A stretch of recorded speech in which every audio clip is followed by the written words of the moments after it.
Football யூனியன்ல இருந்து. இதான் அது. என்ன? Certified athlete. அப்படின்னா இது நல்ல செய்தி தானுங்க. எனக்கு என்ன தெரியும்? நானா? என்னது இது?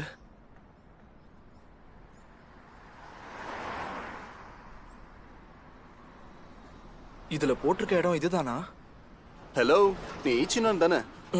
உன் பேரு இசாகி குன் தானே? உன்னையே எங்க இன்வைட் பண்ணிருக்காங்களா? அன்னைக்கு நல்லாவே விளையாடுனீங்க. நான் யாருன்னு உனக்கு தெரியுமா? கிரா குன் நல்லாவே தெரியும். உங்ககிட்ட தோத்தது நாங்க தான். பரவாயில்லையே, என்னை பத்தி உனக்கு ரொம்ப நல்லாவே தெரிஞ்சிருக்கு. அன்னைக்கு நீ நல்லாவே விளையாடின. தோத்ததுக்காக உன்ன காரணம் சொல்ல முடியாது. நீ அவங்க டீம்ல இல்லாம எங்க டீம்ல இருந்திருந்தா ரொம்ப நல்லா இருந்திருக்கும். ஓ, என்ன? என்னால நம்பவே முடியல. கிரா என்ன பாராட்டிக்கிட்டு இருக்கான்? சரி, போலாமா? நாம இங்க சந்திப்போம்னு நான் எதிர்பார்க்க